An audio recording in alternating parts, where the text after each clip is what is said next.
All right, ladies and gentlemen, welcome to another edition of Mr. Gloat Podcast, ladies and gentlemen. And today, guys, we have some new news for you people.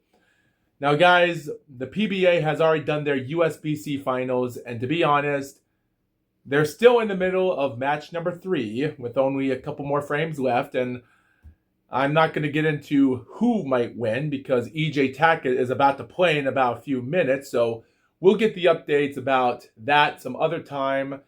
But to be honest, guys, the PBA has done a surprising number here, which is kind of surprising. And surprising maybe depends on how much have we put in ourselves into, because I look back at this as fondly as I always think, because what I see, guys, is that the PBA is surprising. You got this new guy named Brandon Fonta. In his debut, it comes out at 23 years old this year. He just turned 23 about a month ago before this tournament and scores a televised 300 in the Players Champion, which should have been $1 million bonus, not $10,000 for the title match, but it is what it is. Like I said, you have Graham Faw winning his 3rd title. It's great to see him back in the winner's circle, even last year ago when he managed to win in Middletown, Delaware. So, hey, it's great to see him win again. He deserved it. Even Patrick Dabrowski, that's been a long-time PBA that hasn't managed to win a title, wins the U.S. Open. And Anthony Simonson gets his revenge after that loss in the U.S. Open and defeats Shantu, a guy from Finland, which was a crazy 290 to 279. And then you have our bowler, you have, Kroll taking on Marshall Kent in the title match in Indiana with a 252 and 136, which Marshall Kent breaks the record for the lowest winning score in a title match, which is not bad, and the lowest winning scores in 2 of the players scoring total. Like, if I had to get to my calculator here, I would say 152 plus a 136 basis is 288 pins scored total in a title match, which I don't think that's ever happened before. So I think it just goes to show you guys, you don't have to have an amazing competition of scoring strikes. Like, yeah, 279 to 290 to 279. Anthony Simonson wins in Illinois against Shantu, and a week later in Fort Wayne, Indiana, you have Marshall Kent winning a 152, barely scoring half of his pins. And Kroll, well, considering how he did good in 2024, it seems like he's faltering bad. So, yeah, that's pretty surprising when you look at it from that perspective. So, now I don't want to talk much about this stuff, ladies and gentlemen, because that's not the point here. But it does go to show you that there's a lot to this that meets the eye. And speaking about meeting the eye, well, guys, I think it's better to understand we get to witness a lot of problems, but today, guys, about last week ago, ladies and gentlemen, 19-year-old boxer named Isis Seo, as on the 24th, it stated that she has awoken after responding medically induced in a coma, which this was 5 days ago. She took on Joycelyn Camarillo, a woman with 5 wins, all by decision. She's not a knockout puncher. And shockingly, how they managed to go under a minute in that fight kind of makes sense when you look it up. And guys, just to let you guys know, last month in January, Isis Seo fought against another woman, and she lost. But yeah, seriously, because you look up the record. Now, guys, one YouTuber, I forgot, I don't know much of who the YouTuber's name. It might have been, it's definitely not Liam Golem or Counterpunch Boxing. Technically, maybe it might have been someone, if I'm trying to find his name. Like, I don't know. I don't know who the person was, but the person said that when you said that the woman came in at 1 win and 3 losses, and now she has 1 win and 4 losses, that doesn't really make sense because it says that Isis CEO has a record of 1 win, 3 losses, 2 of them by knockout. Her debut came in September 2025, lost against a woman with a 1-2-2 record in 4 rounds. She defeats a woman in her debut in November, a couple months, by 4 rounds, and then she takes on a 3-0-1 fighter named Parla Bauzadua from California, who is now 4-0-1, ranked 46 in the super flyweight. The problem is, it says that in BoxRec, she accepts fights that are 108 to 112. Her first fight was 118 pounds to 117. She weighed 114 the second fight with a 112, and then weighed 114 again at 114 when she got defeated by Perla in the first round by body punches. And she enters this fight 7 weeks later, and she gets her butt beaten. She keeps out her gloves down, and Joycelyn murdered her in the first minute. Yeah, losing 2 fights by first round knockout in this, that's not a healthy habit. And I don't know why they let her box in the first place after that third fight. Yes, she's 19 years old, but this is not how you do it. And even though Joycelyn Kamara, I wish her best of luck. She has a beautiful face, a beautiful smile. She's not a murderous person. This is boxing. Things like this happen. But at rank number 22, with a beautiful smile and such, no, that's not a killer. Like, she didn't actually do this intentionally. It just upsets me that no one really put up the effort of looking after their fighters. And speaking about looking after their fighters, we've heard reports of a woman fighter named Mina who passed away in Thailand when she was driving on her Segway scooter when she got hit by a truck in Thailand that killed her at the age of 23.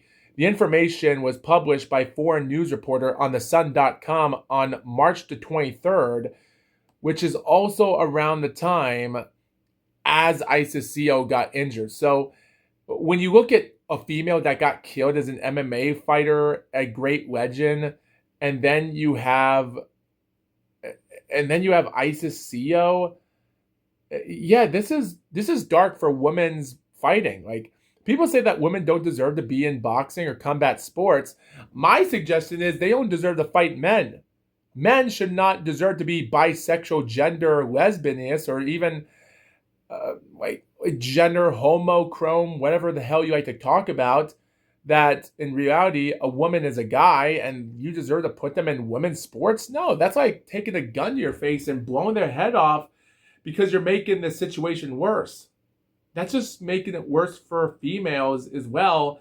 And I can understand why Carissa Shields even threatens Rolly Romero, for crying out loud. It's just that's not the habit we want to watch to make this sport bad. And women fighters are good. They should be good in their own gender, and we should be in our own. Does that mean women should compete against us men or us men compete against them?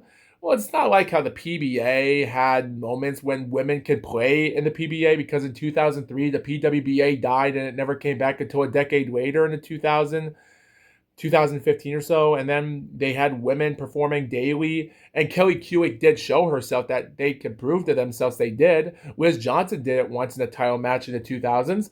And even when the PWBA came back, Liz Johnson came out in 2017 in the PBA and won.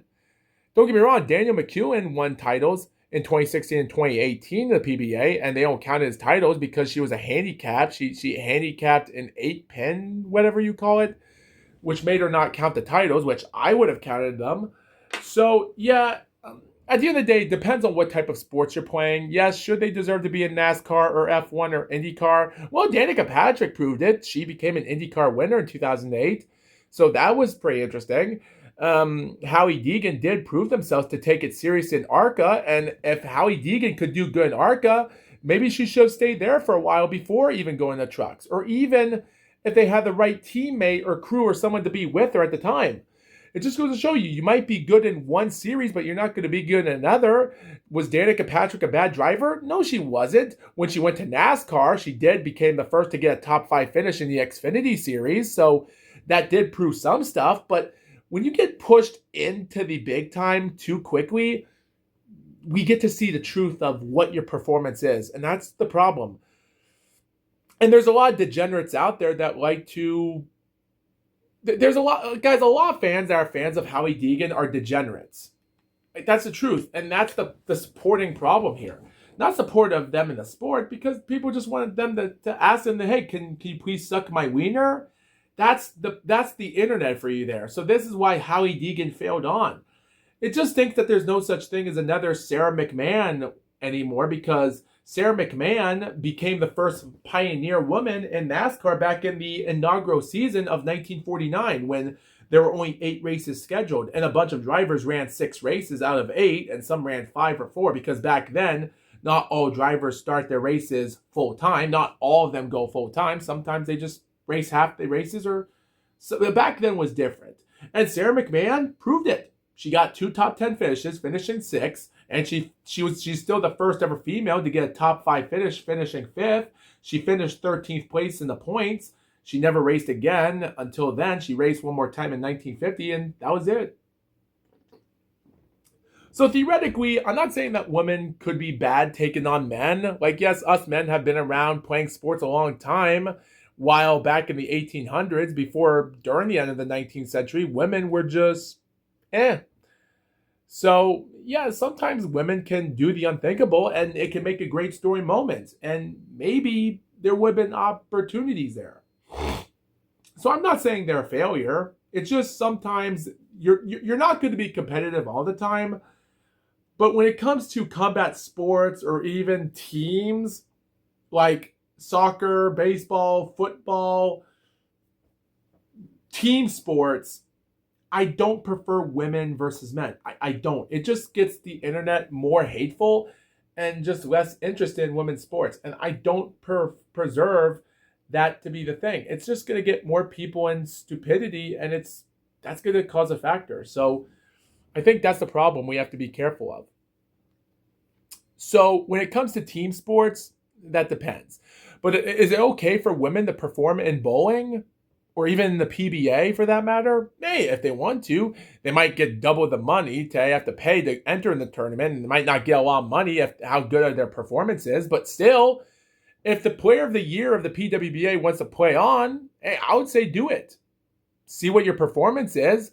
Like, even if you're not going to make it to TV, you can have a lot of practice bowling in the majors or even the PBA and before your season. Because guys, at the end of the day, the PBA is this.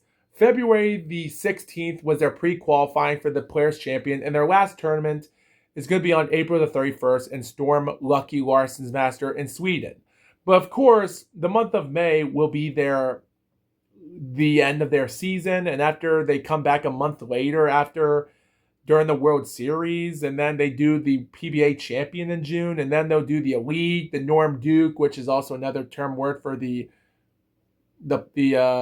tour finals, and by June the 21st, the season is over. Then they'll do the breast cancer awareness thing with the PWBA and such, which, of course, because that's pretty much they do that every year, but it's not going to be on live TV.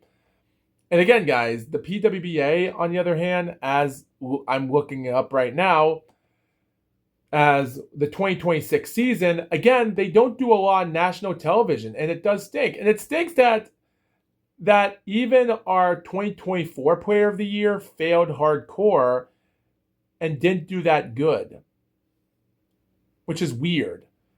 And you're seeing every PBA player not doing that good in the PWBA. And by the way, May the 2nd will be the opening, or April the 30th will be the open for the PWBA, and they're only going to perform on Bowl TV. Again, they have like 3, 4, 5, 6, 7, 8, 9, 10, 11, 12. They still do 12 tournaments. Yeah, April the 30th, 2026 to August the 18th. That's under 4 months. That's not good. So women bowlers can't perform a lot, and even when they're the best, they're not going to do good next year. And that's the problem with this. There's not a lot to it, and 9 of these tournaments are on Bowl TV. The USBC Queens will be on May the 19th, June the 16th, the US Women's Open, and the Tour Champion in August the 18th. And they're going to be live on CBS Sports, while everything else will be on Bowl TV. So, yeah, this is not good. This is not what women's sports should be. This is not what I promote. So yeah, if I had to tell a woman, guys, if I ever had to go up to Jordan Snodgrass, the second place player in the PWABA last year, or even the player from the country. I think she was actually from the country. Like I forgot. I think she was from Singapore. Her name was Nu Hugh Fen, and her other player was Shaina NG, the opener of last year, and they did great. If I had to tell them, hey, maybe you should do the PBA for the heck of it, and I would just say do it. You have Josie Barnes, and the problem is Daniel McCullion and Shannon Pulowski are not being competitive anymore, and they're still young girls. And like, yes, Shannon's 43 years old, and there's no good on her. Daniel McCullion is not to her prime as much anymore, and these girls aren't gonna win a lot of titles, and they barely won 10 in their career. So this is not bowling for me. This is tough. There's nothing good with any of this stuff coming into play. I just don't see this as a good thing. This is the worst I've ever seen, and it's really it's just really terrible. It's terrible to see this, and I rest my case on this.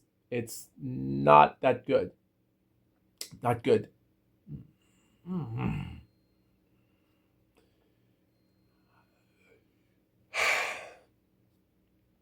So, by the way, guys, before we get to the real story here, to be honest, guys,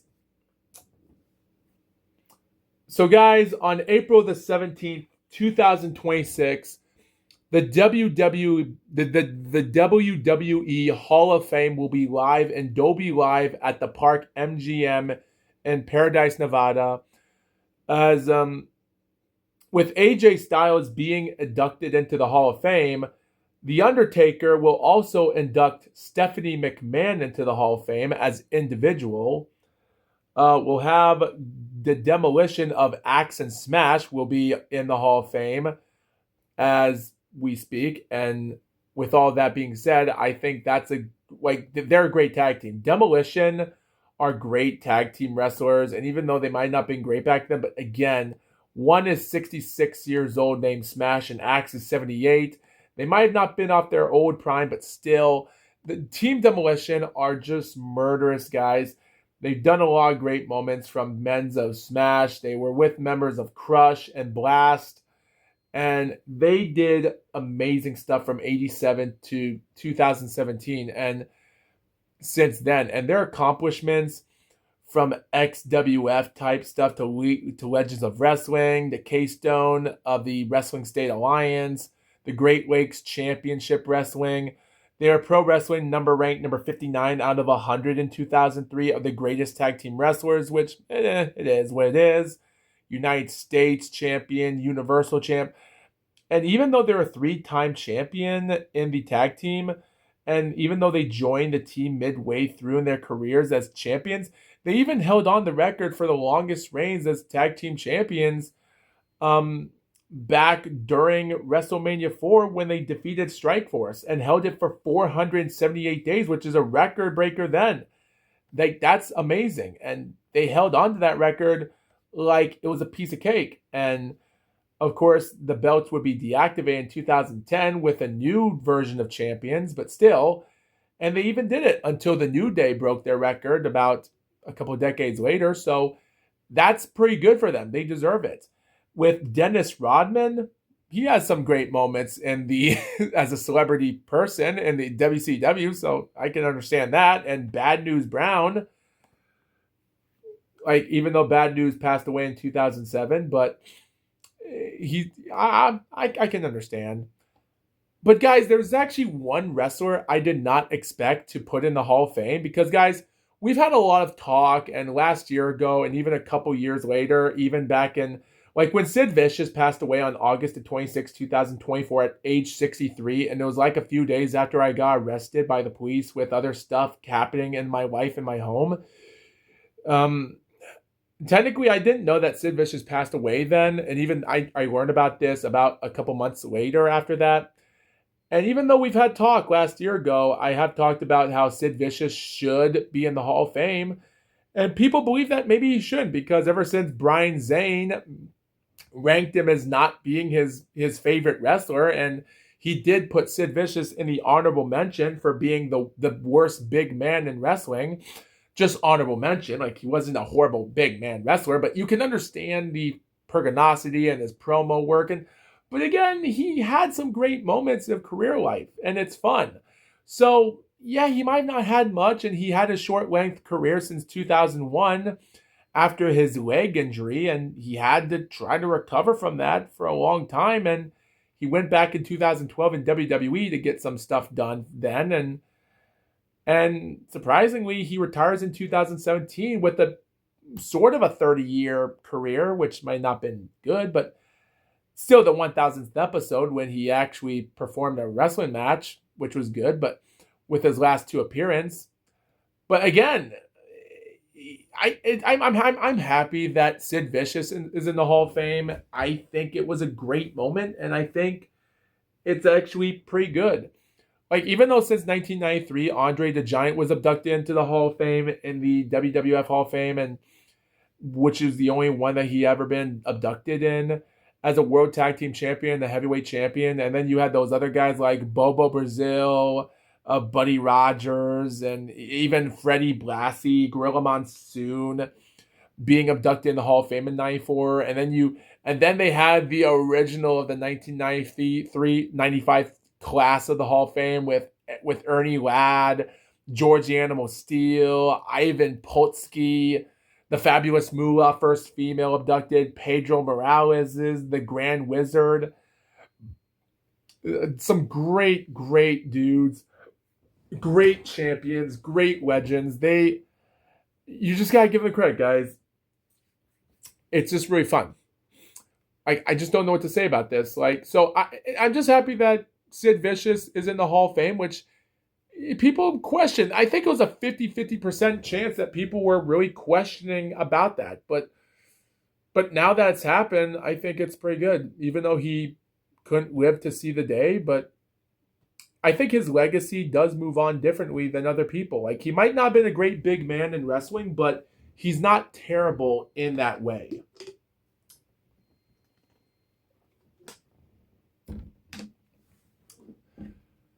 So anyway, guys, moving on. We're moving on to the one interesting thing here. And that is Saturday, September the 28th. And I never even had the chance to watch any of these matches. But still, guys, Saturday, March the 28th, we're still looking for updates of the IBO World Super Flyweight title in women's boxing with the vacant title. And I am assuming that Anastasia Petrenko, 7-0, who's ranked number 9 in the bantamweight. And as I'm now finding the information, she has won the belt by a 10-round points decision against Maria Soledad in Belgium, which is great. Good luck for this Ukrainian fighter. She might get an opportunity in the future. We also have a Brazilian fight that happened yesterday ago with Chris Cyborg, a female fighter who is also a 29-2 fighter with 75% winning knockout ratio.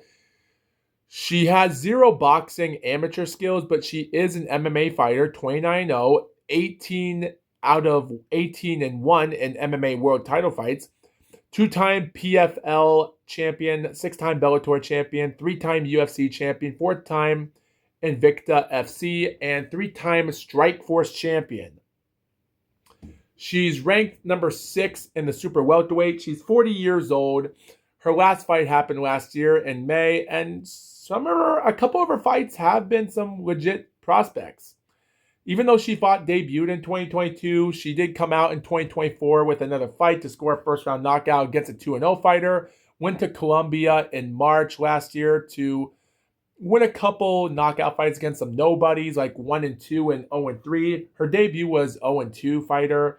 Then she took on a 4-1 fighter in May last year, scored a second round knockout. So she's off the knockout train, and she fought for the WIBA World Super Welterweight vacant title against Paulina Cardona, a 27-34-7 fighter from Colombia, ranked number 39, and they rank this as a vacant belt for the WIBA, which hasn't been fought since Destiny Day Owens defeated Paulina Cardona in September of 2023, about some years ago. And Destiny is 14-0 with 9 knockouts from Maryland, and she's fought for a good amount of time in her career as former UBF World Welterweight Champion and Super Welterweight WIBA Champion. So, but yeah, again, we don't know much about her career. But yeah, Paulina's getting a rematch on, this time taking on a dangerous MMA fighter who's 40 years old. Yeah, so I will say good luck. This might be a good fight. And if Paulina does go for a title shot or so on, if it does say that she's won the fight, then we'll see what happens then. So information-wise is interesting.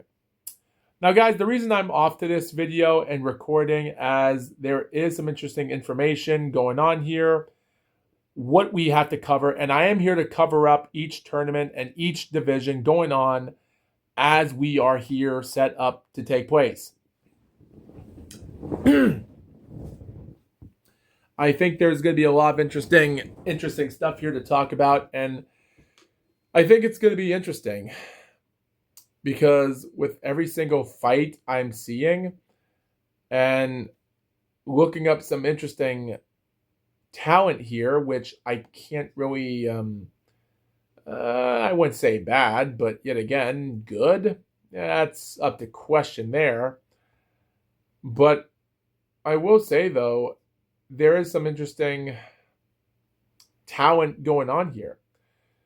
Now, guys, we can talk about so much about this as time goes on. And technically, depending on what's going to happen, because like I can almost say to myself that this is an opportunity to say to yourself, does this guy have a chance to fight for a world title? Does he have a chance? And to be honest, that only depends if you can handle the situation of fighting outside of the United States.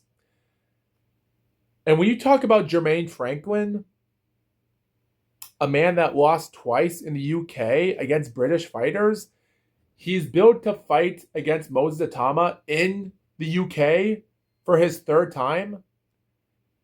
It was a recipe for disaster, and I just don't think Jermaine Franklin can handle the British fighting. Guys, it just seems like American fighters are just not on the top world as they were anymore, and that just stinks.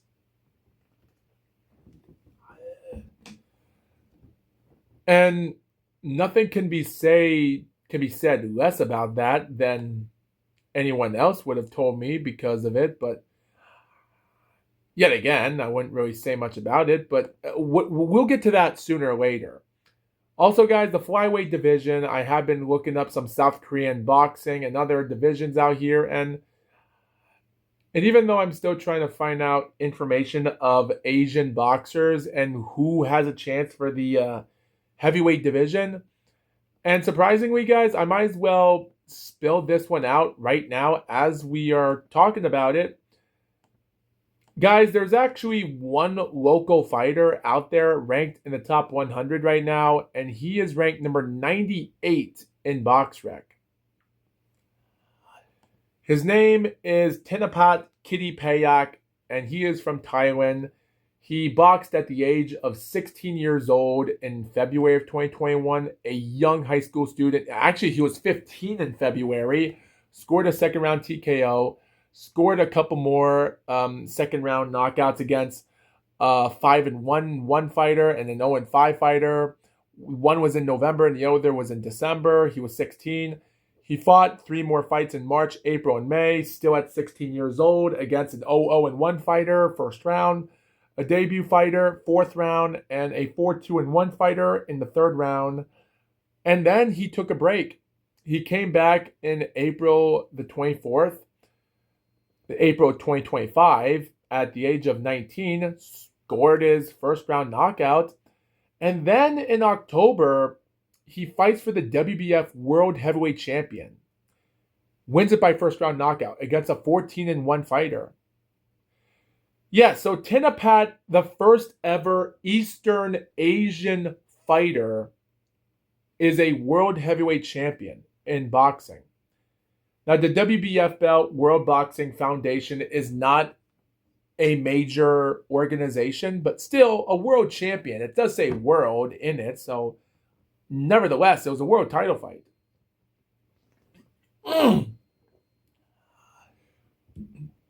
And the fighter he fought against was, and this is what made me surprised, the fighter he fought against was an Italian fighter that migrated to Thailand. This friggin' dude, this man was like 45 or 46 years old when he fought in 2023. Like, seriously, like, this guy's name is Alessio Bisutti, and he works in the company of FCC Promotion. He comes out in 2023, boxes in Thailand, becomes Thai Asian champion, a UBO champion, Oriental champion. He lost his first fight in January in a 10-round split decision against a 22-5 fighter. Guys, this guy's too damn old. He turns 48 years old in 2025.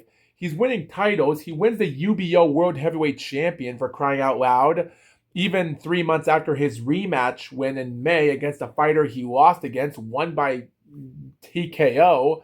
He's an IBF Asian champion, a WBO Oriental champion. This guy, and I try to find footage of this guy has to be just like George Jorge Kawagi. Definitely. Just like George Kawagi. The guy that's a fixer fight. That fix fights. Alessio Bisidu, I don't understand. Like, I thought Rohit Singh was terrible. This guy went on, boxed his way. Like, even Angela Lucas from Kazakhstan can threaten so many people to make Kazakhstan the worst country ever. This guy went to some other country, left Italy to go to Thailand. He loses a fight, gets rematched, becomes a UBO, Universal Boxing Organization World Heavyweight Championship. Still a minor weight division, but still a world champion. And then 2 months later in October, at 20 years old, Kitty Payak shows no mercy on this 48-year-old guy, breaks his face, and there's actually footage of this fight. He hurts him so bad, even the referee wanted the fight to continue, but none of the people in the audience, I think a trainer or one of the managers with Alessio, wanted the fight to not happen.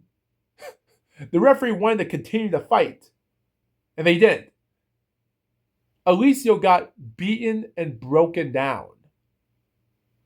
Like, guys, even Mark Gastineau, George Kawagi, Rohit Singh, Angela Lucas, Alessio Bisutti should be one person that I just don't believe that this guy that was in his mid-40s, now he's 48 years old, deserves to be in the boxing ring. And just to let you guys know, Kitty Payak was ranked, maybe he wasn't that ranked high enough, but Alessio Bisutti was ranked high around the hundreds. And this win in October did rank Kitty Payak in the top 100 of BoxRec. He's ranked number 98 because of that win. So 8 knockouts, 8 wins, 16% of rounds he's performed in. And 4 years into his career, he makes a comeback in this year in 2025. And his first comeback fight might have not been that good, but this win here scored the deal. So yeah, Asian boxers in the so guys, it is crazy that the land down under has got championships. Western Asian of Uzbekistan has the heavyweight champion. The upper parts of Russia have champions. And now we have, you can say this counts because I want it to count. Still, congratulations. It was good for Eastern Asian to get a win. And I know this is old news, but I think people should remember this.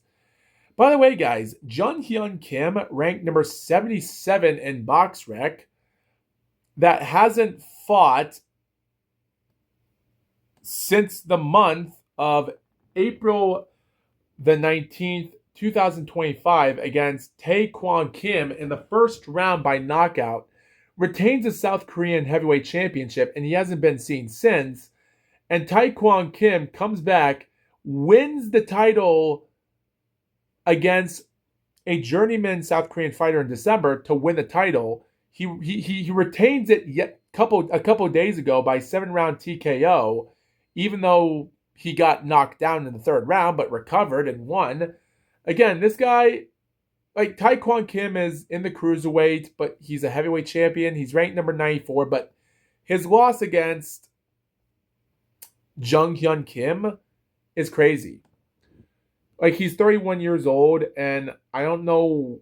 Guys, I want to give Hyun Kim an opportunity to get himself together and get a good career because he's dominated South Korean. He's the best.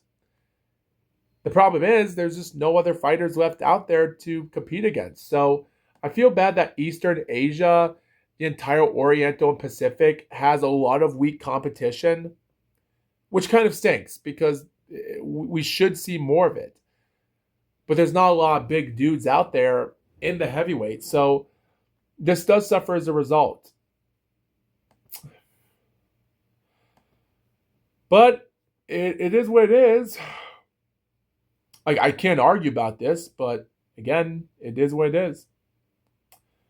So guys, I do want to talk about it, guys. The reason I'm making this entire episode is that we're here to review a couple interesting shows.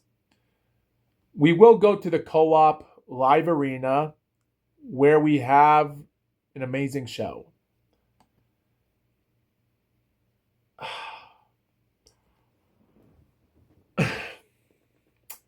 But again, we do have other shows. Like, we did have a bare knuckle boxing match in the Fox Woods Resort for BKB, and how we had some interesting wins against some interesting champions yesterday ago. But yet again, I'm not going to follow those up anytime soon. But yet again, better wait than never. I can't really answer that. And guys, we still have some other informations here. Like, we're trying to find information on a Beverly show in Massachusetts where we have some interesting champion fighters here. Like Francis Hogan, a middleweight fighter that's 21-0, taking on Patrick Odley for the North American Boxing Federation, a journeyman fighter. Francis Hogan, 21-0, ranked 44 in the middleweight. He's born in Massachusetts. He's been fought for 5 years, and he's about to be 22-0, just like Tommy Gunn. And I don't think he's going to get a title shot. I just don't see his opportunity happening if he did win the fight. Because I think Francis Hogan deserves to get these big opportunities now. It just stinks that we don't got a lot of champs in New England, and I think Francis Hogan can motivate us to get forward. Like, Jermaine Ortiz is another Northeastern fighter that's had a couple title fights and has done interesting stuff in boxing. He might not be in the top career contenders anymore, but still, he's still a tough dog.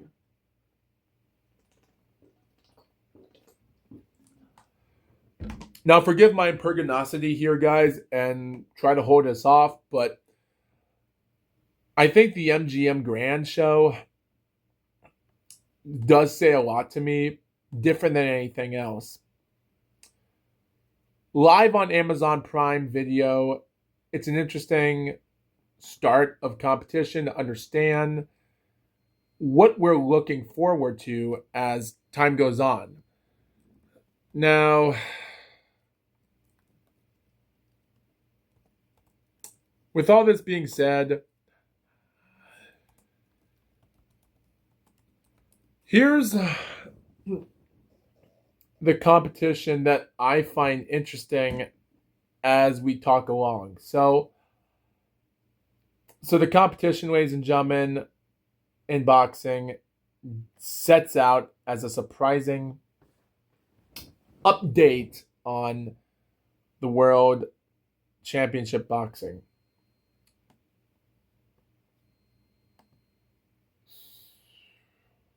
Wow. Wow, wow, wow. Looking for the Wild Wild West. Unbelievable.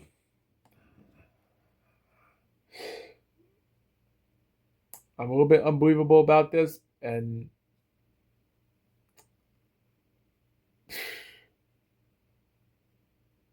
like all I could say is, all I could say about anything else about this show is going to be interesting to understand. Now, here's the thing. Now, Sebastian Fundora. So, people that don't know, here's the thing that you people might have to know. Now, Gabrielle Fundora, flyweight undisputed female champion, is the young sister, and Sebastian Fundora is the brother. And I think what makes this one different to stand out and understand is that we do put ourselves together as best we can. But again, there is going to be a lot of understanding here. So that night on Tom Brown Promotion, and I do like to go through this stuff as best as I can. So their open fight on the show was Capo Galagos, an 11-0-1 fighter, taking on a 16-1-1 fighter of Julian Gonzalez. Julian Gonzalez, guys, I don't know where in Pennsylvania people thought this was a good thing. They decide to take a picture of a black and white photo of him and put it on BoxRec. It's ridiculous. And in last June, he fought against a guy with a 16-6 record in the 2300 arena in Philadelphia, lost by split decision. And surprisingly, because of this loss, it seemed like he was a bum. Surprisingly, the fight itself didn't have much to offer. Like, Capo was in that fight. He was dominating the whole night. In round 3, Julian sets up an amazing good punch. He sets up some great counters and does manage to score a lucky knockout in the third round to give Capo a run for his money. And unfortunately, that didn't stop Capo from dominating him from round 4 and round 5. And we do come in round 6, which was a really good close round as well to judge for. And it was a pretty close round for Julian to win, and I gave him a benefit of the doubt there. But then the last 4 rounds were just nothing much, because at the end of the day, take that for what you will, but there was just nothing good for him. The scorecards read it for me, 97-92. 2 judges had that. The other had it a 98-91, and that was about it. As for Kepa, now Kepa, ladies and gentlemen, which now hearing about him right now is he is born in Las Vegas, Nevada, and he is a little bit of a descendant of another person. I don't want to call him foreign, but I wouldn't say he's all American, but still, He is born in the USA, lives in Nevada. He is 20 years old, and again, this was an interesting win for him.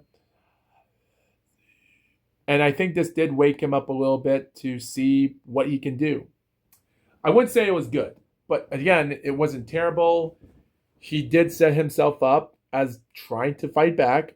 You can tell that even though getting knocked down, he did manage to get back up and get the job done.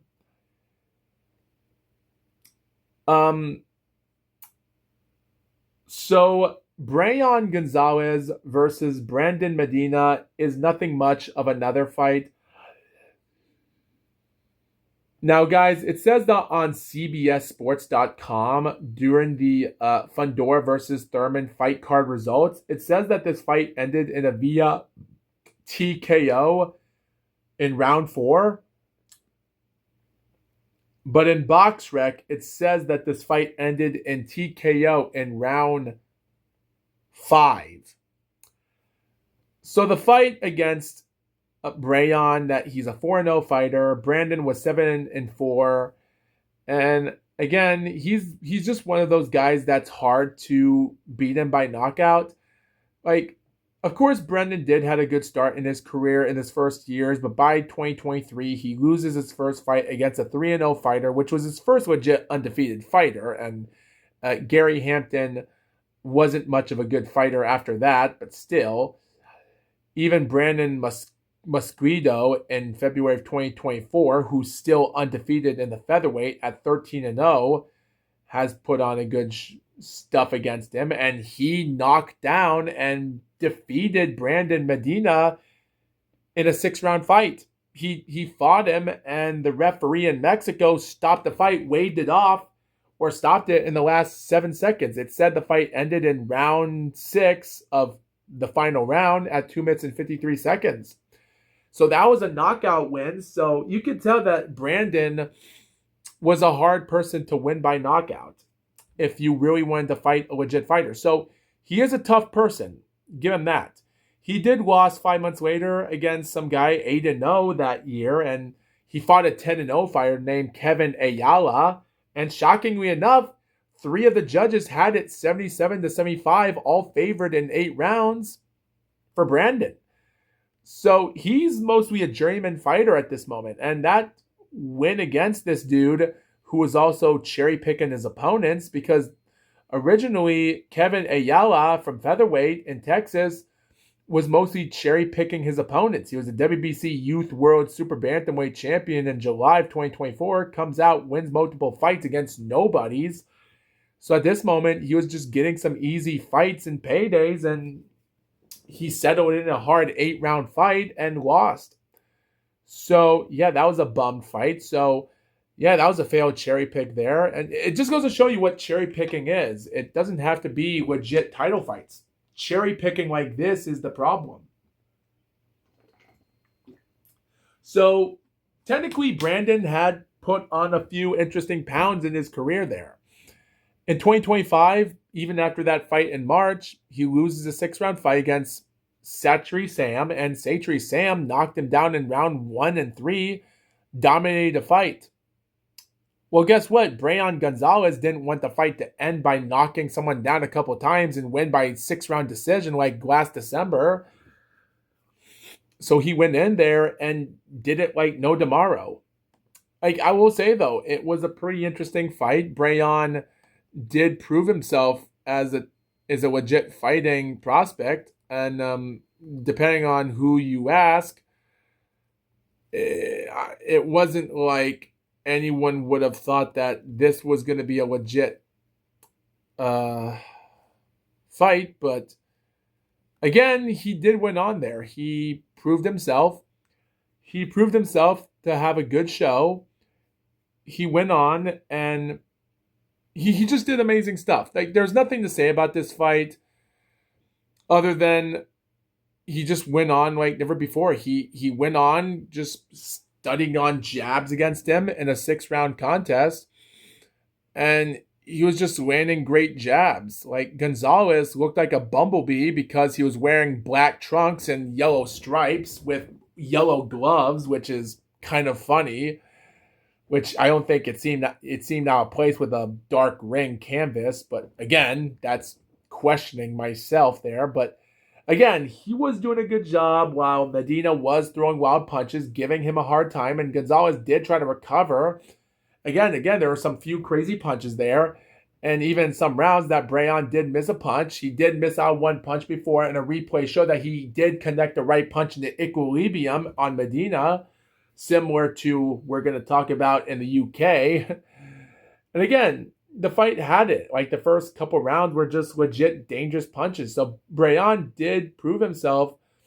And even though Medina at this moment is a hard guy to win a fight by knockout, and even though the last fight in December proves that Medina lost that confidence because of it, he knows that he's not a great much contender anymore because of this. And 7-4 is not much of a record for Gonzalez to fight against. But yeah, but I think by the fourth round, he went on, he boxed on as best he could, but then by round 5, with multiple jabs, punches, and 1-2 punch combinations, and the referee was like, no more. Like, he even stopped because the guy couldn't keep his gloves on, the referee and such, and it was crazy that even Medina and the ref tried to have a conversation to continue, but like the referee didn't want no part of it. Like, he just felt like that Medina was getting punched too much, and even though he didn't score a knockout on him, he didn't knock him down to the canvas. But again, it was nothing more than less. But again, when you do see Medina, he does try to keep his gloves down, this or that. But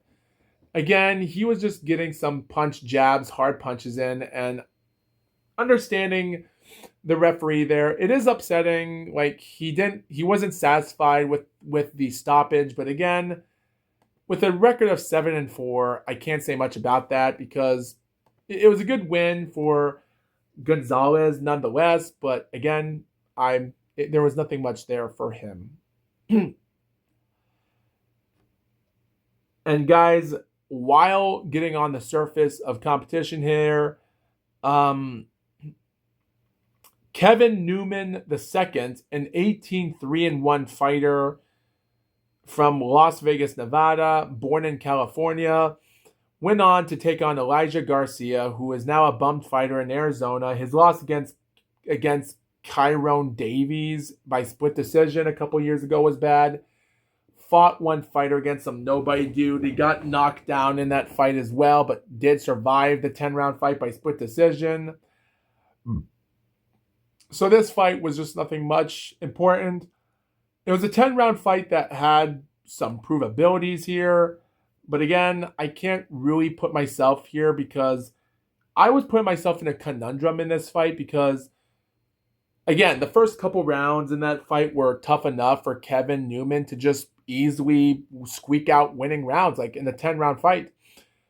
Like, even though in rounds 3, barely not for Kevin, but for Elijah, and round 4, like round 5 was a close round for anyone to go for that win, and which I thought Kevin did, and round 6 and round 7 and round 8 for that matter were definite round wins for Elijah. So he did come out hard in those rounds and came on, but he was coming on so bad that he lost all of his energy. Like, he came on him so much that he lost all his energy by the end of round 8. And Kevin went on to barely win round 9. Even round 7 was another close round for Elijah, either way, who you want to vote for. And round 10 was the ending round. I had 95 even. One judge had it as well, but the others were 96, 94, 98, 92, and they had it by majority decision for Kevin Newman, the winner. So, yeah, there's nothing much about that. I just don't see nothing much about this fight. I just didn't see a competition in this one. There's just nothing much to be satisfied about this fight because what I see here, considering as a light heavyweight contest, all I see are just two fighters that are just not contenders anymore. So there's just no point. But again, Elijah has came close to being undefeated. He could stay undefeated, but those two defeats, he's not going to get him back. So it is what it is.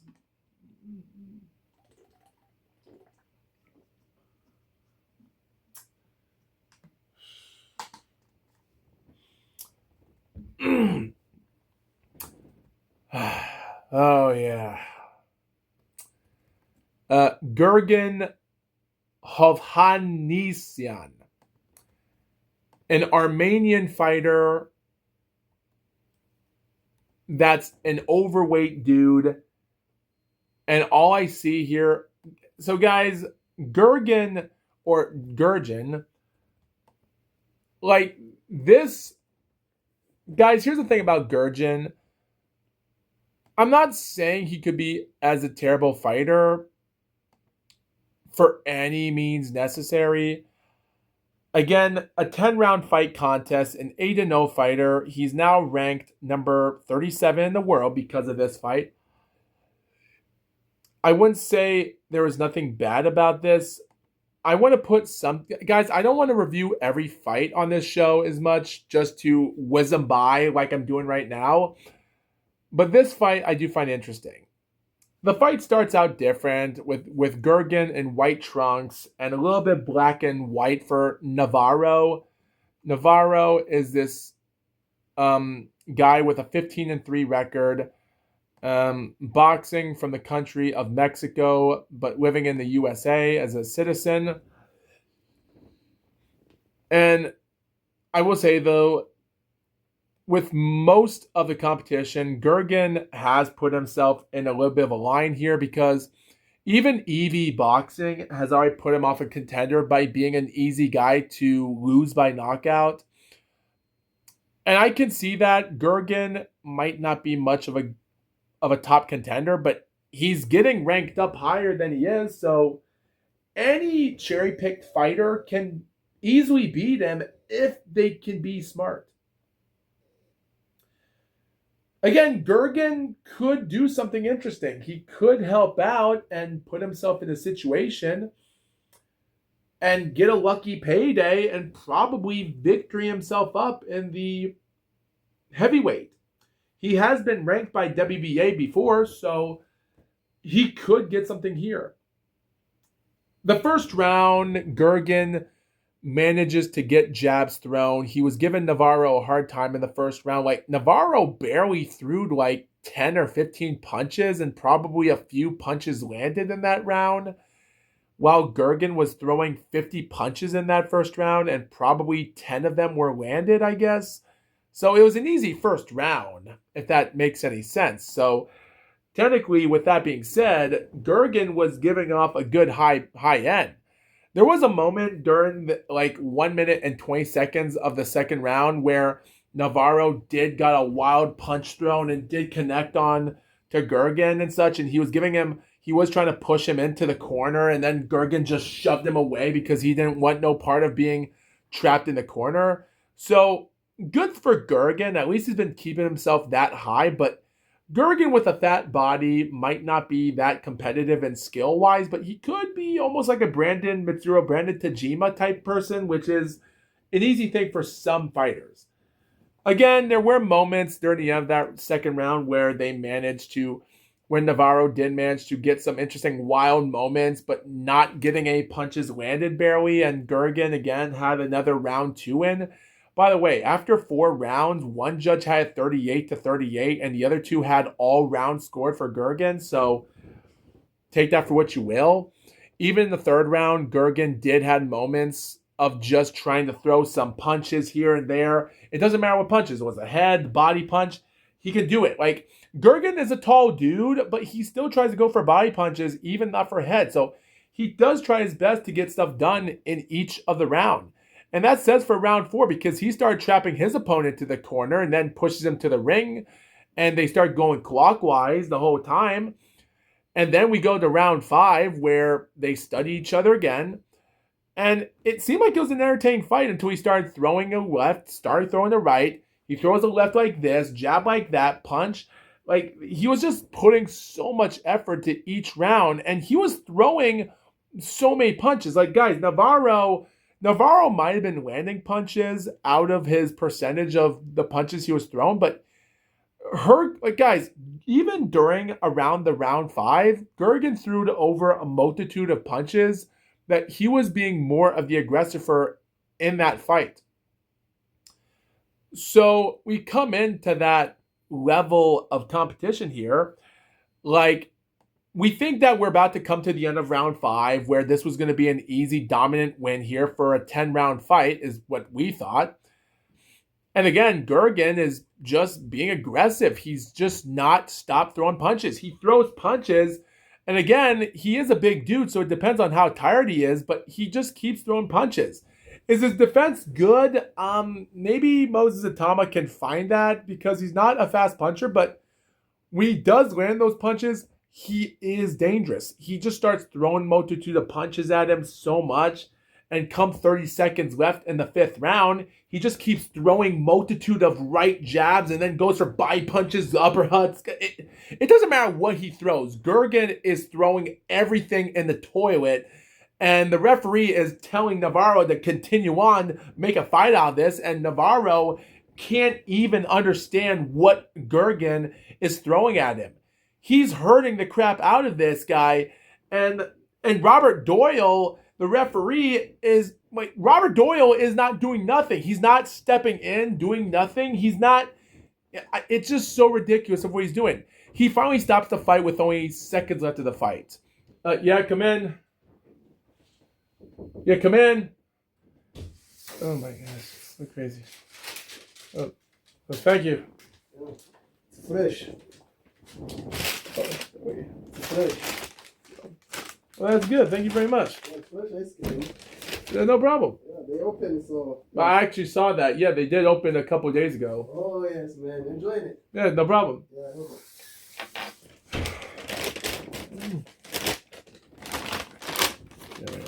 So anyway, like I said before, fight lasted 2 minutes, 45 seconds of the 5th round, and that's all she wrote. So is Gergen that much of a dangerous fighter?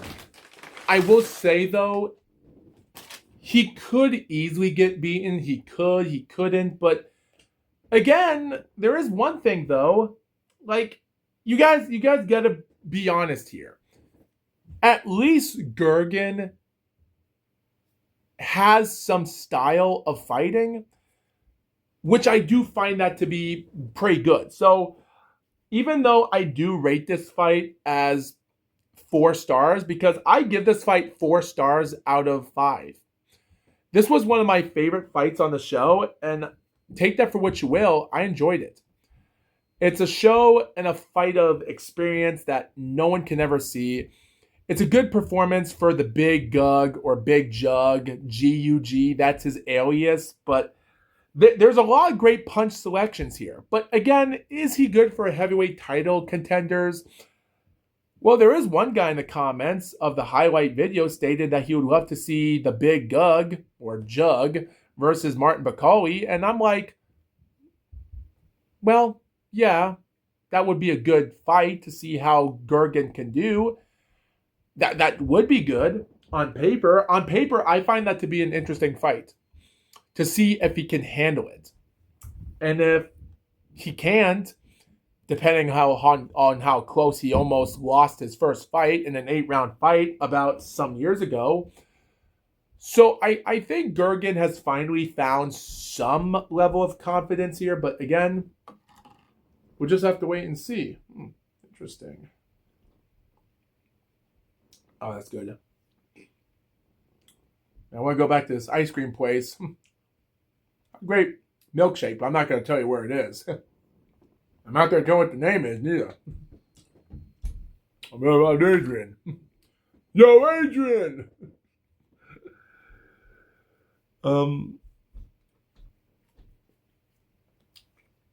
by the way, there is one person in the comment that did say that he should either fight Artem Saslenkov, which he is an interesting fighter I have heard of. Kingsley Abe, well, I guess as a cherry pick, yeah. Kakper Mena, another Polish fighter. maybe that should be interesting, but nothing much on paper. But again, they're not ranked high. But again, why should they? Pretty much still interesting. So with only a few fights left, guys, and pretty much it is interesting. Our next fight is a guy named Yonwi, like Yonwi Hernandez. Interesting. I can't say much about this guy other than how I have had heard footage about him fighting. Fought against Tyrone Davies. I will say though, Terrell Gasha, it might have not been much of a fight on paper, but again, it was a quick fight, just like a 4-round fight. So I guess I can argue about this. This was for the WBO NABO middleweight championship, but again, Yonwi Hernandez is now 10-0, one fight over than Gergen, the big jug, who is now 9-0 with 8 knockouts, just like Yonwi, which he's now 10-0 with 9 knockouts. Again, this Cuban fighter, ranked number 16 in the middleweight, had some moments. Even his fight against Tyrone Davies in May of last year was interesting enough against a New Jersey fighter. So it seemed like he was up to the task. And this fight for the title was pretty good. Like, both guys would study each other as best as they could. He didn't go for the blow of this fight yet. Again, the last 2 fights for Terrell Gasha wasn't much, so this was just like an easy fight fixer-upper, and that's all she wrote. And again, this was another dominant win for Hernandez, which I'm like, nothing much here. Like take this for what you will. Gasha was trying to get some punches, jabs, getting into him early in the fight. But even after round 2, when getting hurt and getting punched and stumbled in a fight like this, wasn't that much special. But again, even after the end of round 3, I never thought to myself that this fight was going to last very long. And pretty much, there. Gasha did try to throw some interesting punches in the fight in that round, and Hernandez managed to block punches, come back and trade punches. And when he wasn't trading punches, he would throw punches on Gasha. Gasha would try to block. Gasha blocked punches, he blocks and goes back. And Hernandez is going for this wild, like, he does this interesting move and then goes, ooh.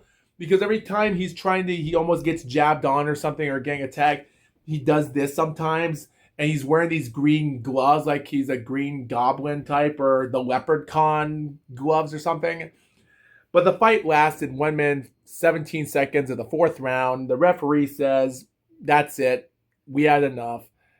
And that's all she wrote. Yeah, Terrell is now lost his 3rd fight in a row. And the referee, just like the other referee some time ago, was like, I'm sorry, that's enough. As for the semi-main event of Yonelis Tellez versus Brian Mendoza, Brian Mendoza, on the other hand, is not much of a fighter I can talk about because Brian Mendoza, a fighter from Nevada, I have heard about him from Tim Tsuzu fight. I have some moments about his Seria Boachuk fight he had. Pretty much, I can't say much about him. The fight that he took on against the 11-1 fighter of Yoenis Tellez. Tellez's loss against Abbas Barao in August of last year when he got knocked down in the 12th round, but he was losing by scorecards either way, so he was going to lose that fight either way. Comes out, wins a fight, and makes a comeback in this fight. But again, he did have moments of not winning everything in this fight, so Mendoza did put on some interesting of a performance in the first couple rounds of the fight where he comes out in round 1, hurts him badly, and even in round 2, I thought Mendoza was actually the better fighter in that round, but a lot of people were putting rounds on Yoenis. And then round 3 as well was another round for our good old boy Brian. And of course, at this moment, Yoenis, again, he comes out of nowhere. He comes into round 4. Round 5 was his better round to date. Dominates round 6, round 7. We come in round 8, which was a pretty interesting round for Mendoza. Round 9, on the other hand, was another close round that anyone would have won as well, and I thought Yoenis won. And the 10th and final round, I kind of gave it to Yoenis. Yeah, 96-94. You be the judge of that. 2 judges had 97-93. The other 98-92. So can't say much about it. By the way, the USBC Masters is over, but I'm not going to tell you who won. You decide that for yourself. Because at the end of the day, the information is already out as I'm releasing this footage, so it doesn't matter. Finally, Sebastian Fundora versus Keith Thurman for the WBC World Super Welterweight Championship. What a show. So I wouldn't say this is actually my favorite stuff to talk about, but again, I will say though, there is some interesting stuff to talk about here. The competition of boxing has brought us to the highest levels here, guys, but I will try to not talk much about this. Thomas Taylor, nothing much of a referee to talk about. Great for trainers shaking each other's hands in the fight. And again, both guys trying to study each other as much as they could in the entirety of this fight. But again, Thurman is this short dude. Because, guys, Sebastian, as a super welterweight, it is surprising that Sebastian is this southpaw fighter, 6'5.5" in the super welterweight against a 5'8.5" Keith Thurman. This was like Hulk Hogan and the Iron Sheik. Only this isn't a heavyweight title fight. This is a friggin' super welterweight. Similar, just like last year ago on May the 4th, when Rafael Espinoza took on a short guy that was several inches shorter than him, and he won it easily. This fight was so dominant in 4 or so rounds that even in the second round, there's a moment when Sebastian managed to have Thurman lose his balance and then managed to recover for a few seconds, and he just started to clobber heads with him as much. And they even showed a replay of that punch, which made him stumble in the round. But again, there was nothing much to it than saying it was a good punch, but nothing much of a knockout. And after and guys, after the third round of the fight, I wouldn't say there was much deadly punches in that fight. Maybe in the first minute of the fourth round, there was a moment when Thurman got locked in by a good punch or an uppercut. And again, Fundora was just grabbing his head, doing this or that, and just studying a great uppercut. And again, it was dangerous. And guys, I was thinking to myself, we're going to watch 6 rounds of a bloody fight here. Like, guys, I was thinking to myself, guys, I thought to myself that after the end of round 6, what is the other 6 rounds going to be? Well, Sebastian didn't answer that because he wanted the fight to end early, because you come to round 5, he started to pound him up so hard that he's thinking to himself, I'm going to beat you up so hard in the 6th round. And guess what he did? Even though he did it a little bit in the mid part of the round, where he's throwing punches, he's pushing him back to the ropes, he's putting every single hold on. And guys, I don't witness any clinches in the fights of this show as much, but again, these people are surprisingly good when they come to the action. Like, the fight comes to an end with only like 1 minute 55 seconds in the 6th round, where Sebastian's trying to corner him to a rope. He's throwing multiple punch combination, corners him to a rope, and Thurman gets out of the way, and he goes to another set of ropes and gets pushed to the other section of the other side of the ring. And the referee is like, no, I'm not going to see any more of this. So he just waves the fight out. And that's how the show ends. Keith Thurman wins at 1 minute and 17 seconds of the 6th round to retain the WBC belt. Now, guys, am I saying that stoppage is bad? Again, you're watching the entire fight. You have Thurman having his eyes and his bulge. Like, his face and eyes are bruised up like heck. Which is actually something I forgot to mention maybe in some of the other fights, because I think it was the Gergen fight versus Cesar Navarro fight, which he had injuries on his face or something. But again, I wasn't really paying attention. I think also Brian Mendoza also had injuries on his face as well. But again, I'm not really paying attention to the injuries as much. But again, it wasn't that bad of a stoppage. Again, why would you want to stick around with 6 more rounds while someone is getting beaten up? Because, guys, I don't think there was one good round Keith Thurman was in with Sebastian. He got dominated, and they were coming into the halfway mark, and he was losing every round.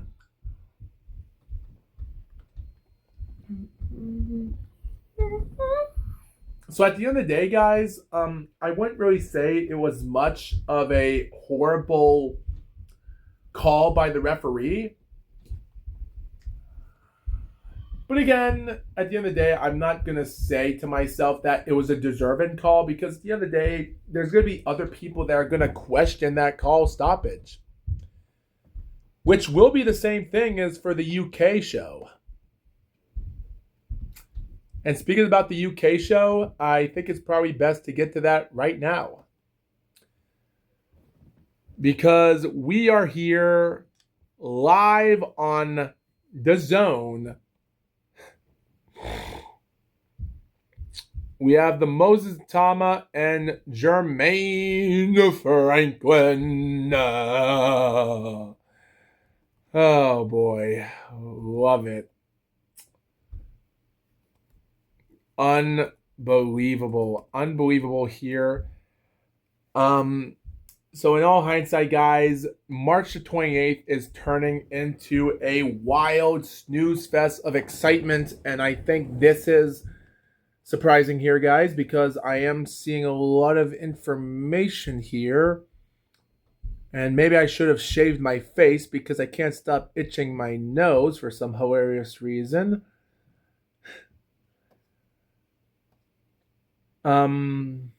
But again, let's not get to that stuff yet. But yet again, guys, trying to look up which fights happened first, I wouldn't call them a problem. Still, the entire show is a little bit surprising. So we go live to the Co-op Live Arena in Manchester in Lancashire, UK, live from British Boxing Board of Control Commission, the event of Magnificent 7, Itauma versus Frank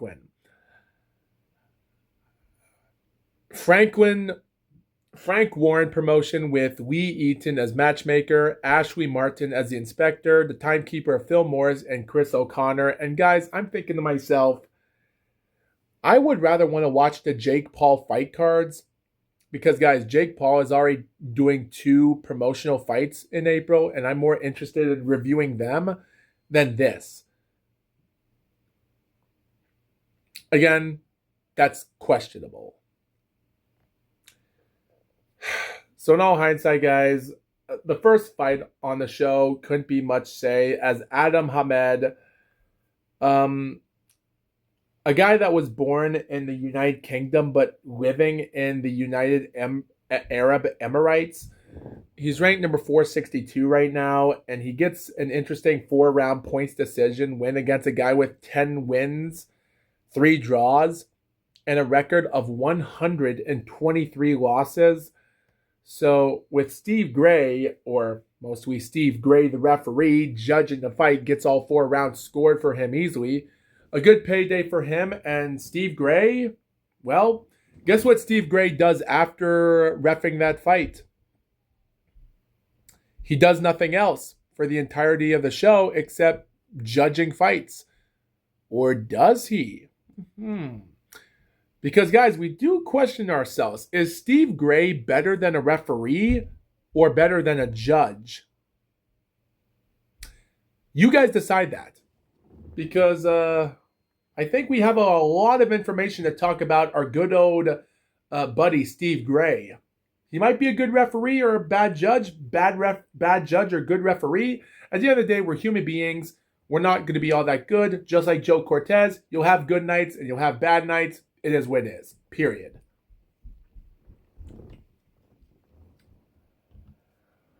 So I just want to get to that part because I always find that stuff interesting, where a referee is also judging fights in the same night. So it is funny.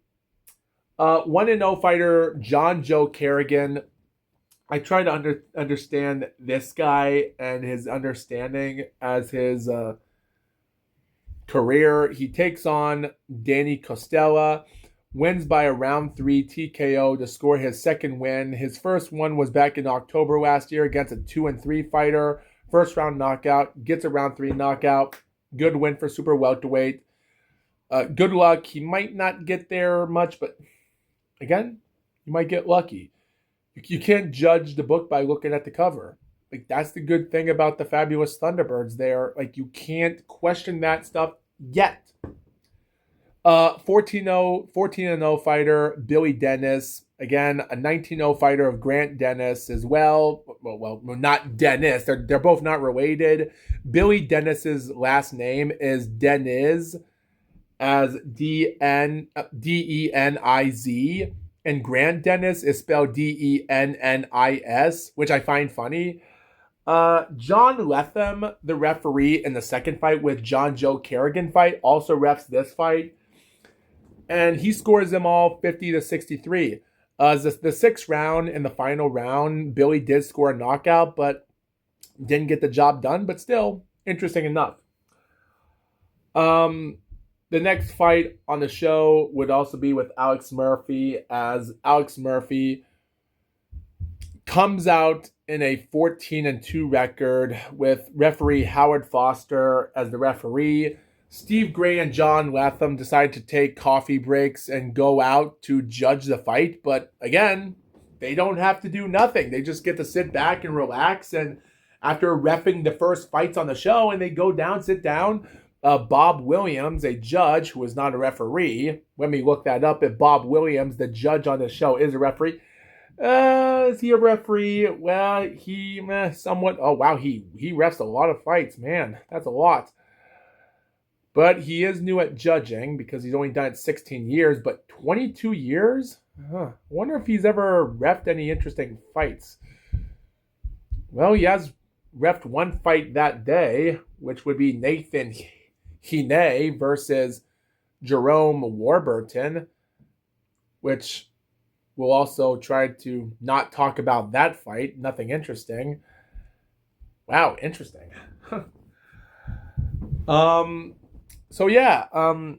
Alex Murphy takes on Josh Holmes, a 17-0 fighter, and Josh Holmes decides to say, screw it, I'm going home early, and he scores 2 knockouts on him.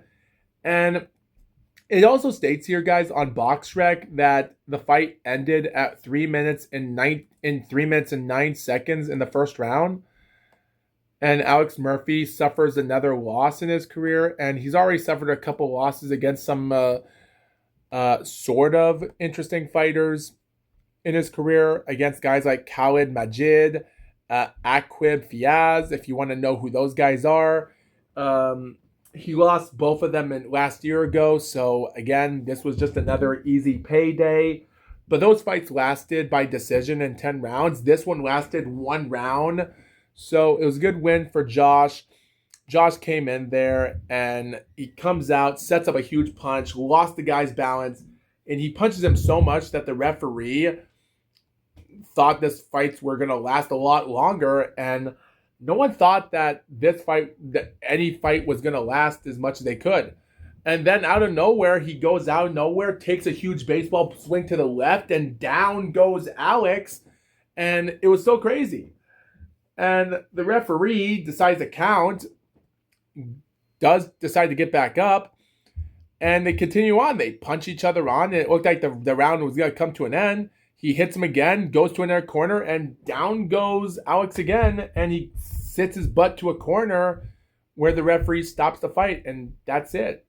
So a good TKO in the first round. As for Nelson Burchill versus Ryan Griffiths, which was actually for the BBBFC English Featherweight Championship, which I won't talk about that fight as much because Howard Foster is also the referee, just like the other three judges also judging this fight. Nelson Burchill would score a round 9 TKO against Ryan and score his 8th knockout in his 11th fight, his first title win in his career, and a good win. He's ranked number 81 in the featherweight because of this. At 21 years old, he's already making a big impact. So, congratulations. Even though Josh Holmes is ranked number 129 in the lightweight, and he's already scored 7 knockouts in 18 fights, so not much of a knockout artist, but still, even though this was his best win in his career, and even Nelson Burchill gets his big win tonight as well. So good job for Josh Holmes and Nelson Burchill to get their big wins off this night. So it is pretty good. Pretty good. As for the referees and the judges still being on the show, we have Michael Gomez Jr. and Jordan Flynn. Jordan Flynn has already suffered on a good loss in his career, but Michael already suffered one against someone last year in February. He lost a fight that he should have won, but by the end of round 10 or round 9, he had cuts and such, and the fight ended by cornerman retirement, suffering his first loss, and he comes back 13 months later in a couple weeks, and he comes into it and ends it with a round 3 TKO. It was a good victory for him, but again, I don't know if the damage has been done to him. Even his opponent lost the WBO European light title fight last year ago against Cameron Wong by a round 7 KO. And that guy would go on last November against a 18-4-1 fighter by a majority draw. So, yeah, I don't know whose damage got worse there, but yeah. I really can't say much about this entire show other than you're looking at fighters that are taking on jobbers, but then you see some of these other fighters with the great judges and such. Yeah, I don't know what to say about this one. Speaking about Nathan Heaney and the Jerome Warburton fight, again, this fight became an upset victory here as well, where two judges had 97-93, 98-92. They've had their own ups and downs of draws, no contests, and I'm not going to get into that information as much. With Warburton managed to recover the entirety of this fight as big as he did. After Nathan Heaney scored the first 3 rounds in the fight, his opponent comes out of nowhere, and Burton decided to say, I'm not going to let you relax.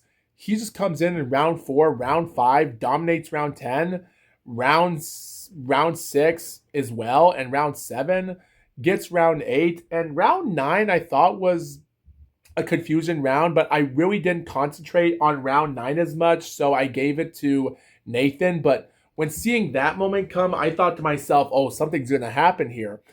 And of course, the 10th round was a tough round, but again, Jerome comes in and finishes it, and I had the fight 96-94. So again, nothing much about that other than it was a fight nonetheless, but I wouldn't really say much about it in perspective-wise, but there were some interesting moments in this show. But even though we only have like 4 fights left to talk about, it makes me wonder what's going to happen here, because guys, here's the thing I do find interesting.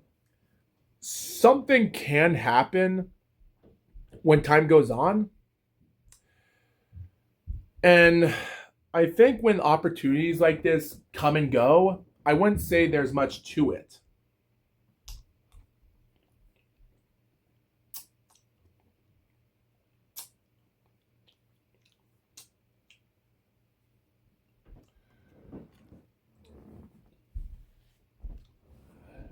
Um, because sometimes these opportunities can come to an end before you got started. So you have to have a smart manager and a smart crew, and to be in the right district. And when I say district, you have to be in a different regional area of your country, where you're from, and try to travel. And if you're not in comfortable in that area, travel somewhere else where people can take care of you. And depending where you're from, you do have to be wise about your decisions. Trust your managers. And that's hard for me to get used to. I got to admit it. But again, that, and the reason I'm explaining this is that you think that your opportunity is going to come, but if you mess up, you're done for. And that's the same thing for what happened to Shaquille Thompson and his IBF international middleweight title against 22-1 fighter Brad Pauls. This 10-round fight, Shaquille from the UK takes on Brad Pauls, who is also British, but their colors are different. But let's not talk about where they're from. They're both British, on the other hand. Shaquille, ladies and gentlemen, did one of the worst moments ever in history. He comes into the first round. He gets stuff in. Brad somehow comes into round 2, demolishes round 3. You come into round 4, Shaquille comes back. And then in round 5, Brad does it again. And then in round 6, a round for Shaquille, dominantly, round 7, and round 8. And the first thing I'm thinking to myself is, wow, what a fight.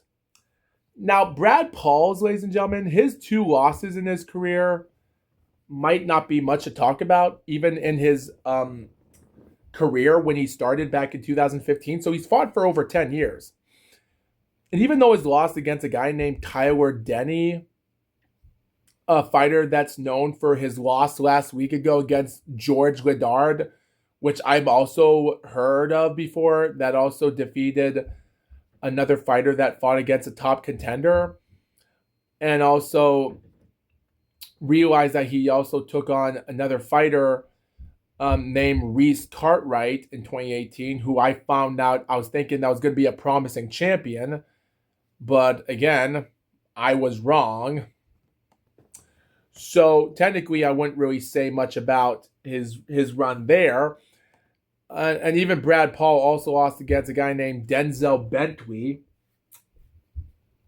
He even took on Nathan Haney twice in 2024, both a split draw and a win for him. So by a round 12 TKO final round. So I was expecting this to be a great hard fight. And Shaquille went on and did the best he could. And he was winning the fight. He was putting on a great show to make a great statement and try to recover. It seemed like he was going to do a good job, because I really thought to myself, hey, he could win this fight no matter what happens. And again, that's not what happens. Like, we come to round 9, and after the end of 8th round of the fight, I wouldn't really say much about this, because we come to round 9, and again, Brad hits him so hard, he stumbles his legs. We're not even 1 minute into the 9th round yet, and he takes, I don't say he take a dive, he lost his balance and got back up too quickly. Again, I thought he was just going to think it was going to be a slip, but no. Brad hits him on, throws a punch, and Thomas tries to clinch him, but he can't even grab him. He can't even grab a clinch on him. Paul throws some Deontay Wilder punches on him, and he connects them, and they even break a clinch at a moment. And then the fight ends with 1 minute 30 seconds left of the fight, where he hits a right punch, another right. Shaquille stumbles, and the referee stops the fight, and Paul's trainer just comes in. They celebrate like crazy, and it's just one of the worst upsets in boxing. And this is just the worst because it stinks that Shaquille's run in boxing is over because of it, and it stinks, but I really can't say much about that. And again, if you think this would be the end of it, well, guess what? Another undefeated fighter named Urza Taylor takes on Willie Hutchinson that same day, and Willie Hutchinson, a guy with a 19-2 record that lost against some good fighters from Joshua Buatsi, and also lost against a guy named Lennox Clark in 2021.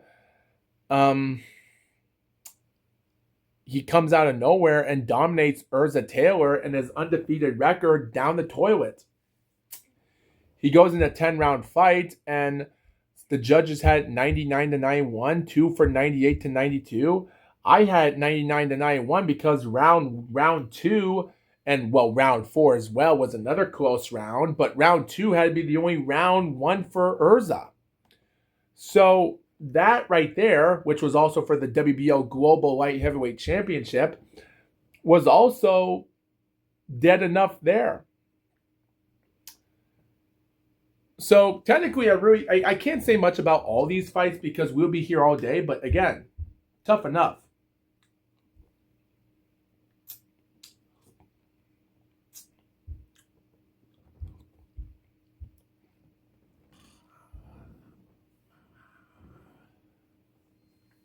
So it's time.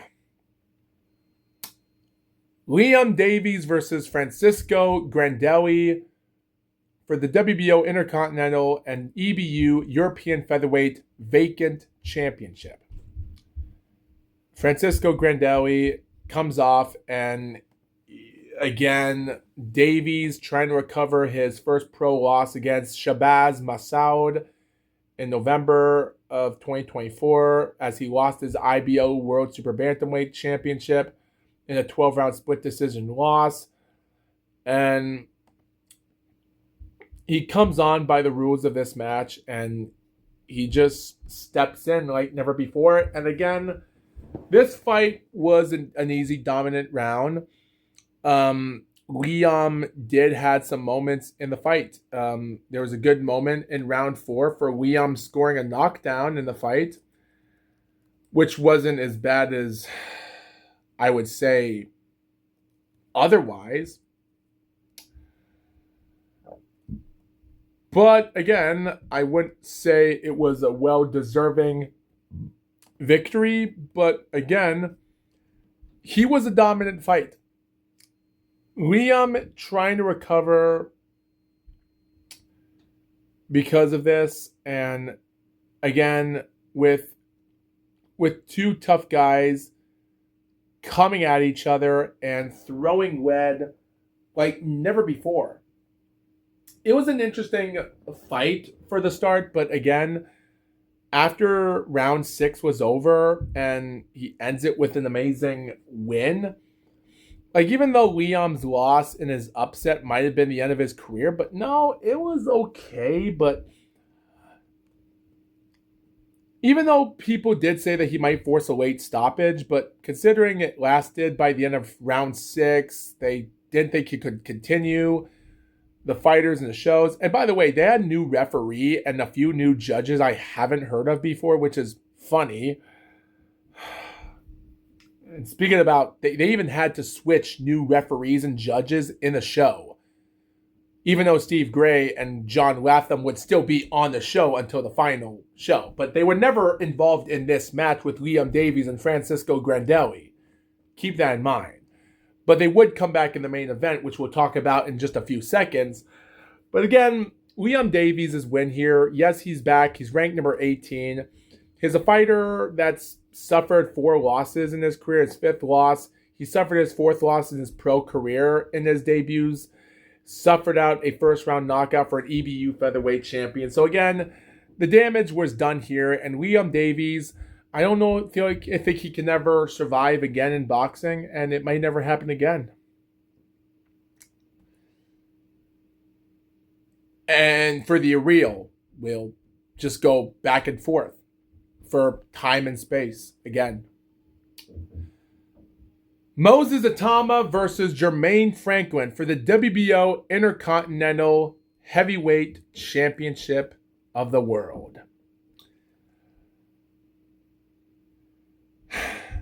So Jermaine Franklin comes out in the first round, 11 years older than Moses. Moses, both of them have beards. One can't shave. The other does barely have a beard. One has a mustache beard. I can't tell. They both collide onto each other as best they can, while Jermaine is trying to get some punches in, and while Itauma is just trying to study up Franklin, throwing body punches here or there.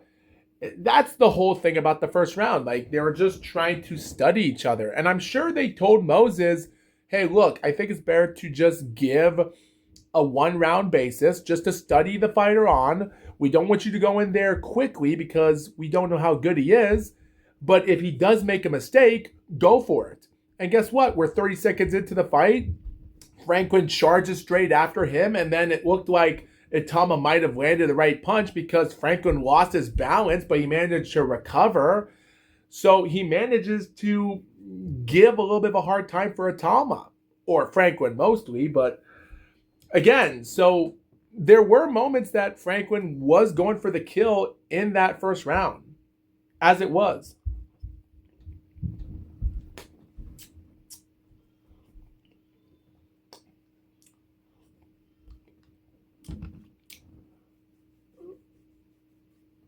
But again, guys, the first round was a great opener. It was a great opener for everyone here because,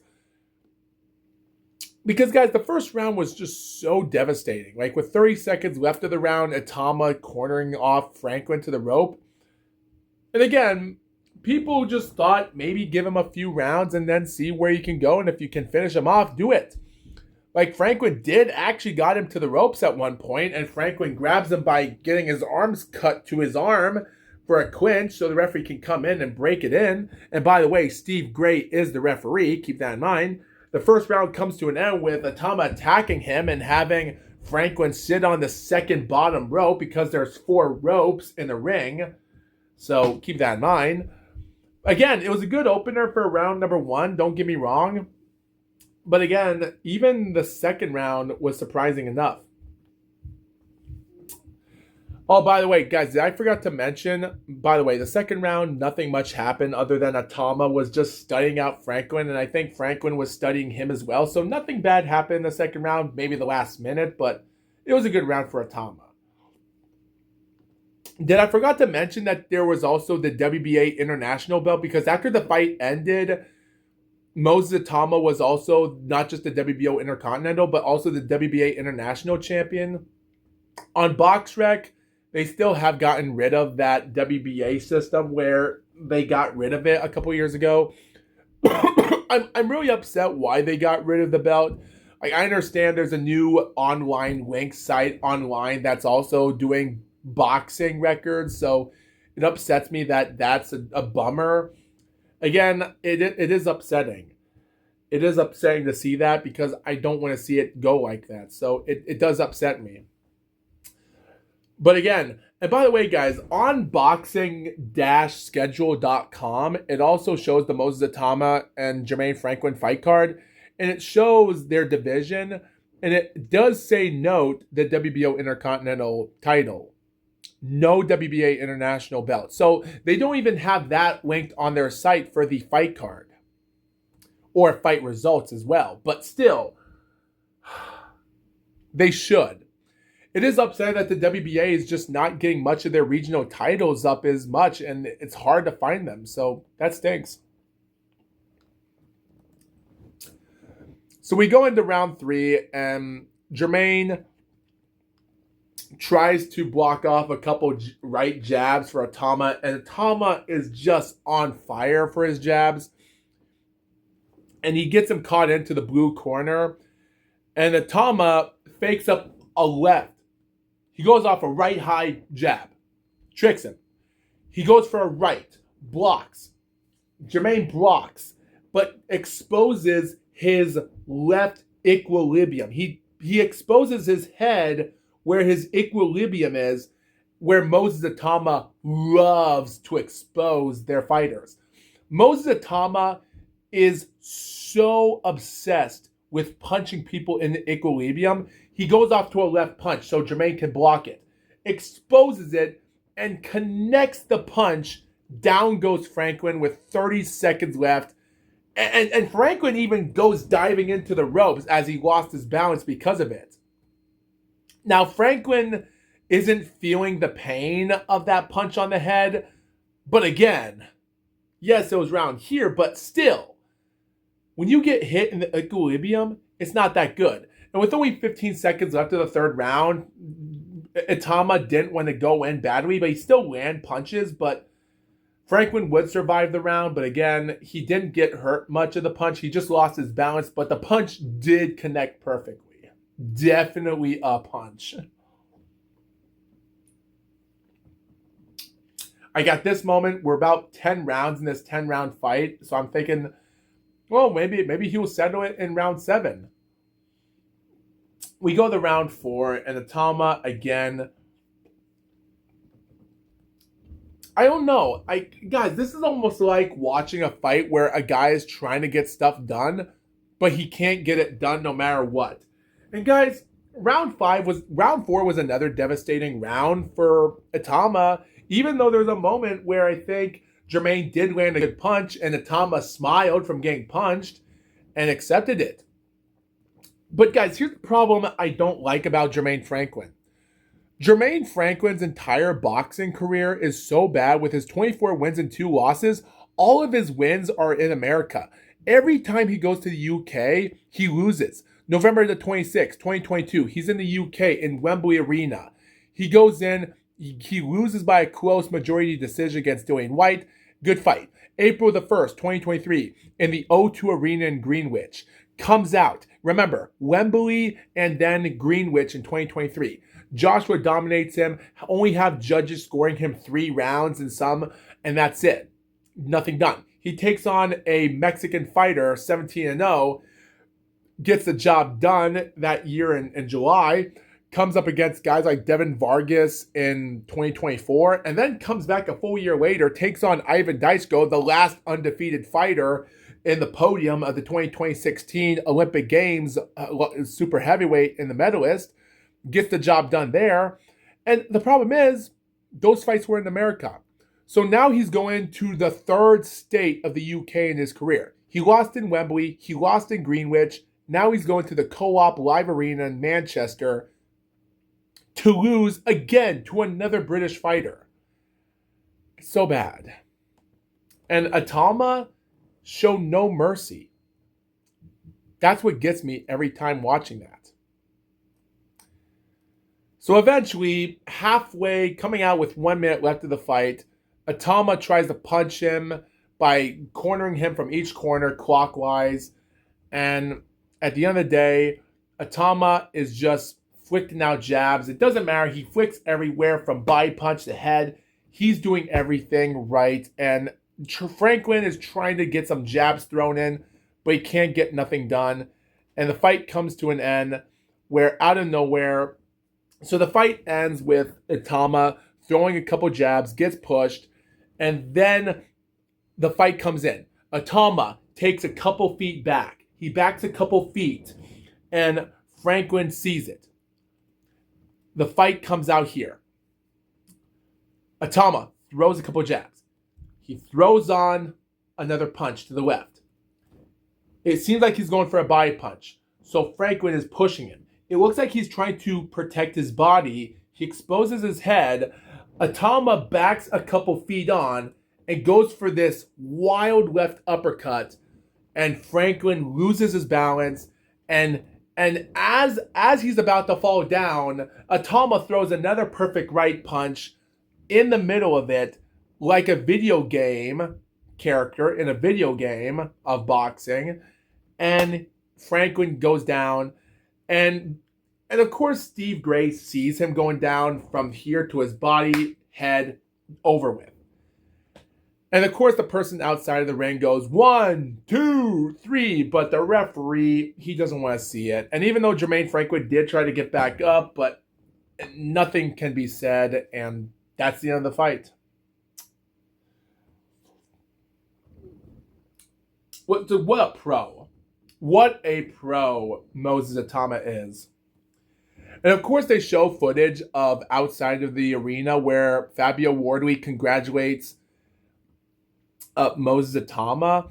But again, Jermaine Franklin, geez Louise, he loses in Wembley, he loses in Manchester, he loses in Greenwich against all British fighters, which makes me wonder, is America dead in the heavyweight? I don't want to say that for Richard Torres, but I hope not. He could still do a good job, but still. I just think there's just so much problems in boxing that without Bob Arum, Tom Brown, that's barely nothing much in the promotion, and Don King is over with, American boxing in the heavyweight is long gone because of this. And I do find that to be a problematic. All in all, it was a good win for Itauma, and I think the problem is, when you look back at it, it was a great fight nonetheless. I would give this fight an okay 8 out of 10 as well, a good 4-star match. At the end of the day, it had its interesting moments. And again, they do show the belt of him holding on to the WBA International and the WBO Intercontinental belt. There is talks of his mandatory if he could take on Murat Garcia for WBA regular or WBO champion Fabio Wardley. He is ranked number 1 in those divisions. Should he deserve mandatory time or fighting? Like, he's ranked number 1 in the rankings, so I'm sure that Daniel Dubois, if he defeats on Fabio Wardley, he can beat him on easily. But I think they could promote Moses Itauma quickly to fight him, even after the entirety of the Rico Verhoeven, Alexander Usyk thing is over with.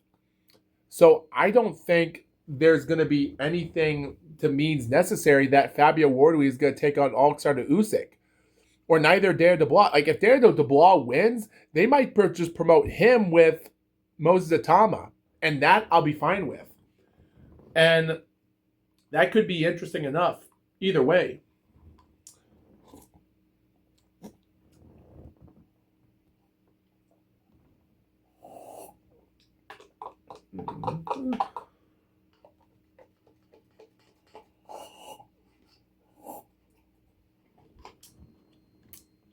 So guys, here's my final thought about this. Like, we're almost at 2 hours of this, but the last thing I want to say is this. I think my only... Guys, I don't like putting myself in a conundrum. But yet again, I will say though, if there is an opportunity, take it. And it doesn't matter. Because guys, if there's an opportunity that you're going to fight someone, even if he's a jobber, just do it. Because you need more experience. And forget about what people say that you're taking on nobodies. If you're fighting in your first 2 or 3 years as pro, that's building your resume up and just building your skills up to fight best competition. And you can rank yourself better. But don't overdo it, or else you'll be a waste of time. So you're going to take on these dangerous fighters no matter what. So you got to prepare for it. They might be scared as well. So don't be scared as well. Make them fear you. Remember that. And I think that's the best advice I could give to you people. At the end of the day, it is what it is, but yet again, can I even say anything about this? Like, Jermaine Franklin did what he could, and that's all I can say. Moses Itauma, he's the man of the show. And the last thing I can say about Moses Itauma right now, like even though he is ranked number 12 in BoxRec, if Itauma does become heavyweight champion, he can be the first ever Slovakian fighter in the country of Slovakia, where he was born. He was born with a Slovakian mother, but a Nigerian father. So he's not fully British. Well, right now he is, but still, he does have that Nigerian blood power and a Slovakian mother on his side. So you can promote him as a Slovakian fighter, and he will be the first ever to become champion. And that right there can bring history. If he becomes champion before 22 years old, he could be the youngest heavyweight champion in the UK since Herbie Hyde in 1994 at 22 years old. That, I'll say, history will make it. And if Itauma does get a title fight quickly before surpassing Floyd Patterson's 21-year-old, and I think, how old was Floyd Patterson? Yeah, Floyd Patterson was 21 years old, 10 months and 26 days when he won champion in November of 1956. Take that for gratitude, and we'll see what happens then. So with that being said, if the fights don't come on, then he might surpass no record. But he might not surpass Floyd Patterson or neither Muhammad Ali at barely 22 years old, but he could still break out Herbie Hyde's record, and that could be history. So good luck for Moses Itauma. 14 wins. He could break off a good record here, and we'll see what happens. So with that being said, thank you for watching this episode. And the Mr. Gloat podcast says, out.